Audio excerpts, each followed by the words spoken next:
PWHL Toronto still stuck on one win as they drop another game against Boston. Hey everyone, Rob Wong joined alongside by Mike Ganter of the Toronto Sun, who is covering the PWHL. And Mike, it's been tough sledding for PWHL Toronto so far with just one victory in their first 5 games. What do you think has been holding them back so far? It's a few things, but right now the biggest thing is they're just not scoring. I mean, there's a few other things they're not doing, but I mean, the scoring would solve a lot. They're getting all kinds of possession. They're in the offensive zone the majority of pretty much every game, like more so than their opponents. But they're just not getting quality chances, and that the chances they are getting are just like from a distance or just weak shots, and it's baffling because this team has got a lot of talent. They have a lot of scorers, but they're just not putting the puck in the net. At the other end, I mean, defensively they've been a little, and this might sort of relate to their offensive struggles. The defense has been sort of pinching and giving up some odd rushes and putting some pressure on their goaltending. And I mean, Kristen Campbell has been handed the reins as the starting goaltender on this team.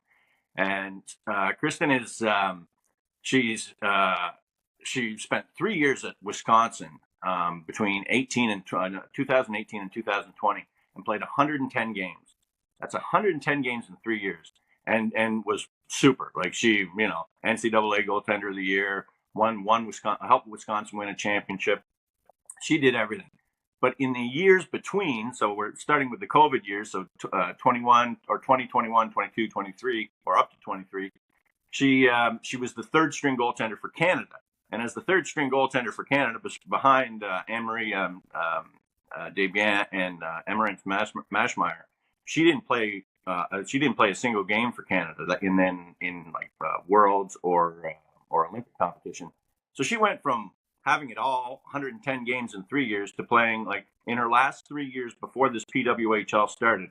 She started a total of 12 games, and not at the international level. That's PWHPA and those leagues. And so I mean, it's understandable where she's a little shaky, and I think they're going to have or give her a long reign in terms of, or give her a long leash in terms of not pulling her out too quickly. I mean, Coach Troy Ryan's already pulled her once from one game.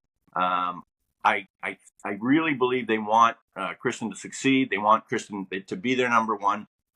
And I think you're going to see her get every chance. Right now, she's got a bit of a target on her head because, she's given up a bunch of goals at bad times. And like I said, between that and the goal scoring, this team is just snake bit. They haven't been able to...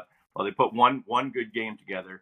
I thought their game against Boston was probably their best one overall. I mean, Kristen wasn't terrible at all. She let in maybe one poor goal out of the 3, and but offensively they were all over Boston. They just can't bury a shot, and until that changes, they're going to continue to struggle. Yeah, it's tough to win games, of course, if you can't put the puck in the back of the net. So we've talked about some of the shortcomings of this team, but who do you think has really stood out on the ice in the first 5 games? I'd say, first off, the first name that I would mention would be Natalie Spooner. I mean, she's been, she came back, she had a baby, came back a little quickly and played in the Worlds in Brampton for Canada.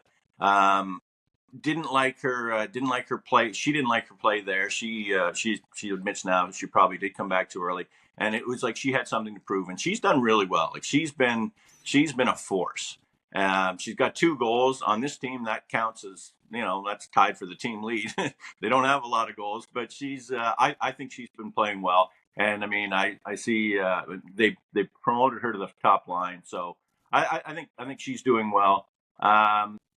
Beyond that, I mean, Emma Maltese has been, she's a tiny package, but she is a force.